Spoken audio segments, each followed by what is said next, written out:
Alright, I went ahead and bought the pass. I bought the $30 one. If you're thinking of buying this pass right here, which costs like 8,000 crystals, it's probably not worth it because you only get one copy of her from this pass right here and also from the free pass. And when it comes to Yukine, I think her R0 is not worth it at all. But maybe her resonance is going to be very good. The main focus of her is going to be her passive, so I'm just going to glance over her S3 and S1. Her S1 just does freeze with 100% chance. Her S3 is just enters her hibernation state, and then when she gets a turn, she will proc a blizzard, which I'll get into in a bit. And her S3 in itself does like piss damage. It's nothing too crazy. You're pretty much just using the S3 so that she doesn't get debuffed by anything other than bosses. And so now her passive, this is what makes her a unique character. It's gains 6 stacks of Blizzard Warning at the start of combat. Each time an ally successfully inflicts freeze, grants them 1 stack of Snow Cloak.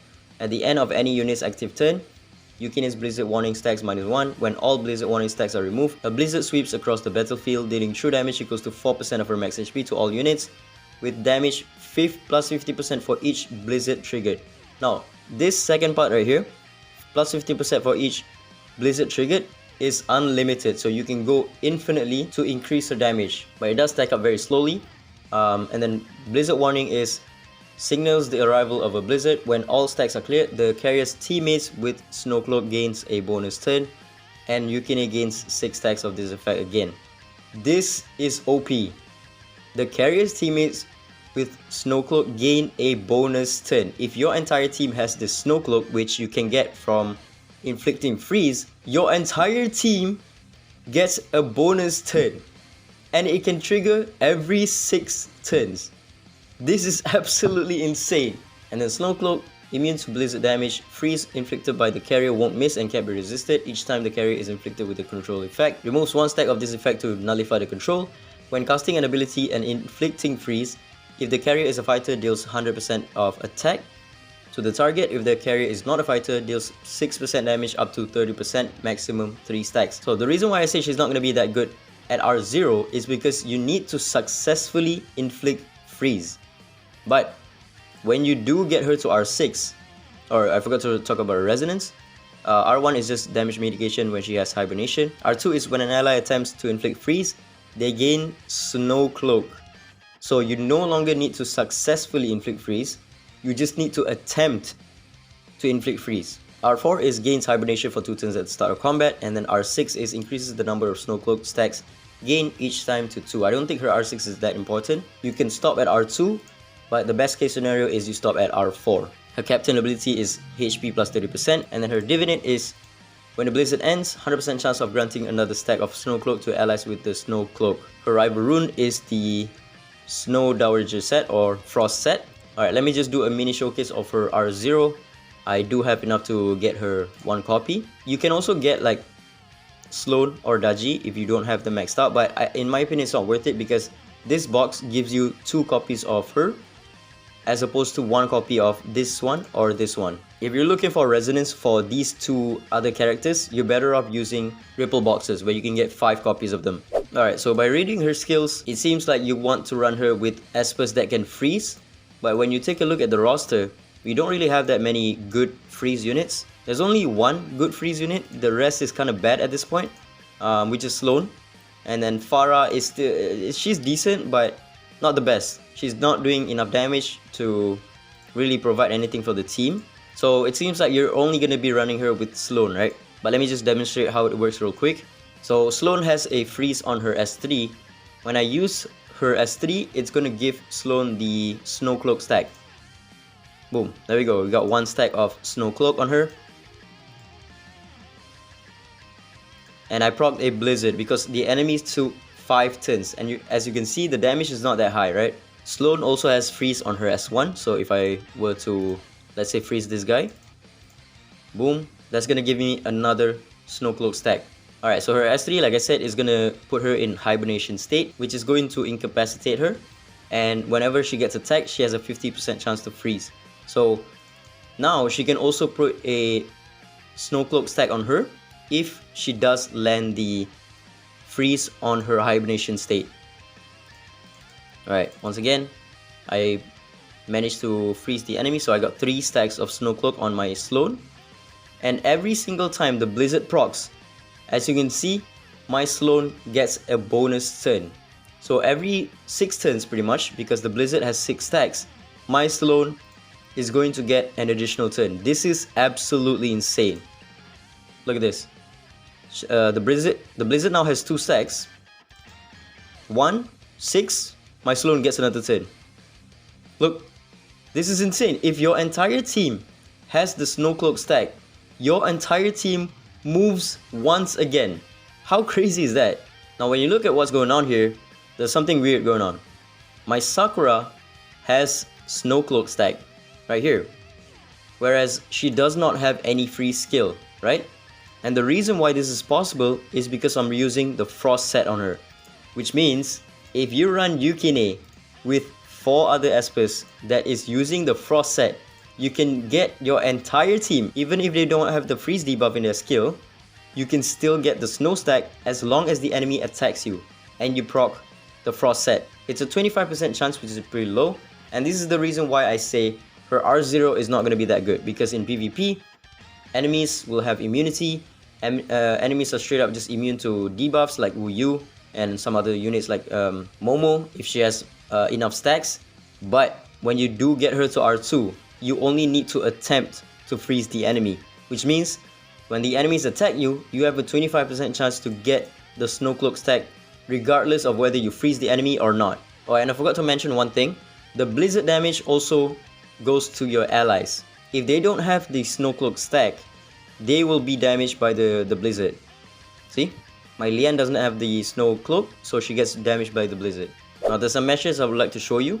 Zerondo is the only person that I've seen running her in PvP, and I'm lucky enough to find him. He also has R2, and first test, I decided to try and see whether the enemies will still get the Snow Cloak stack, even if my units are immune to debuff, right? So I'm using Wu Yu, which is immune to debuff, and I'm also using Hide, which is also immune to debuff. Now, take a look at Pharah. So Pharah just attempted to inflict freeze on 2 of my units that cannot be frozen, and she still got the Snow Cloak stack, which means her R2 should also work in bossing contents, because you don't need to land the freeze on the boss, you only need to attempt to freeze the boss. Now the second one, I want to see whether her Blizzard will add stacks to Wu Yu. Okay, so right here, she's gonna do the Blizzard damage, and my Wu Yu has 1 stack on her, right? But it does not add. So that's a good thing, because I thought she was gonna be very weak to Wu Yu because of all her AoE damage, but it turns out that she does not add stacks to Wu Yu. So she's gonna be a very good counter to Wu Yu, especially because she's doing true damage as well. Right now she's not doing any damage, she's just doing like 4,000 damage, but it does add up as you progress through the match. Another thing about her Blizzard damage is that it does not trigger Lian's healing factor. Whenever she procs the Blizzard, Lian does not heal up the team, or Sakura does not heal up the team. And then the last test I tried was to see whether she could go through Ana's damage mitigation, and it turns out it does. So the Blizzard will do true damage that will go through Ana's Rainbow Shield, which is interesting. There we go. She had 3 stacks of Rainbow Shield and she still took damage from the Blizzard damage. Her Blizzard damage, however, does not go through invincibility buff. As you can see right there, these 4 Espers did not take any damage, but my Sakura took damage because I have invincibility on 4 of them. So with all that knowledge, I still don't think she's gonna be that good in PvE or in PvP. At R0, again, at R0, right? R2, she's gonna be pretty decent for point war, but not for beat bout or knockout.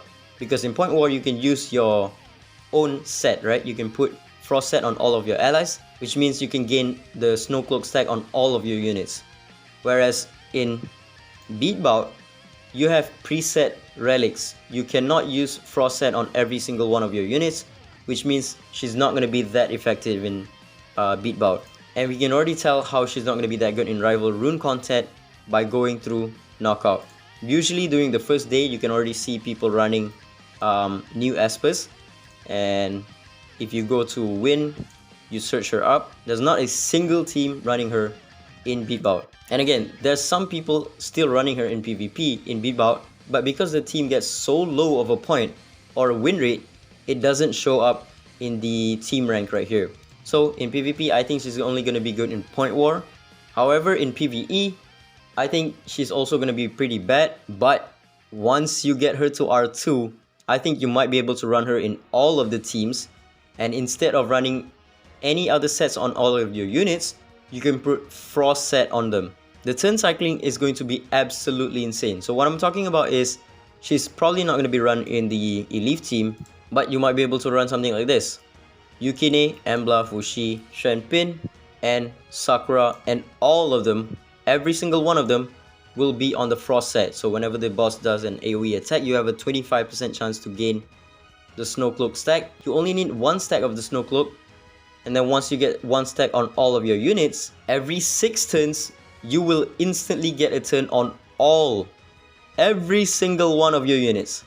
The turn cycling is going to be absolutely insane. And again, it's only going to be effective at R2. I don't even know if it works on bosses, but from my testing so far, you only need to attempt the freeze. Even if the enemy is immune to all debuffs, you can still get the Snow Cloak stacks, right? Again, this might work for PvE. I haven't seen anyone running it, but it might work.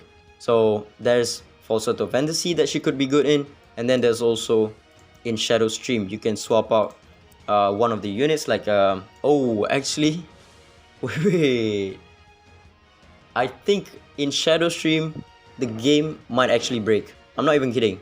Oh, you can hear bombs in the background. That's kind of nice. It's New Year's, by the way. Yeah, it might actually break the game because you have 6 allies. When you put her in and you get 6 stacks of the Snow Cloak, your turn cycling is just going to be your allies, right? The boss will not get a single turn. I think this is going to break the game. Yeah. You put every single one of your units on Snow set, the boss AoE attacks you, all of your units gains a 1 stack of Snow Cloak, and then every 6 turns, the Blizzard triggers, which also gives you an additional turn. But because you have 6 allies, that's 6 additional turns. That's gonna trigger another Blizzard. That's gonna give you another bonus turn, another Blizzard. Hold on, I might be cooking right here. I think it might break the game. I don't know. Once I get her to R2, I'll definitely try it. And the good thing about the pass is you can actually get her to R2 immediately if you buy the $30 pack. Because the $30 pack gives you 2 copies of her, 19 from this one, and then 6 from the free pass, which is already 25 ripples. And then the second tier of the pass gives you 1 copy of her. And then the third tier of the pass gives you 8 plus 2 of these ripple boxes, which is equivalent to 1 copy of any unit you want, right? And the good thing again is that you can use the ripple boxes on her. There we go. She's in the ripple boxes. So buying the $30 pack will give you an R2 of her. So yeah, is she worth it? R0, like I said, is not going to be worth it because I don't think she's going to be any useful in PvP or in PvE.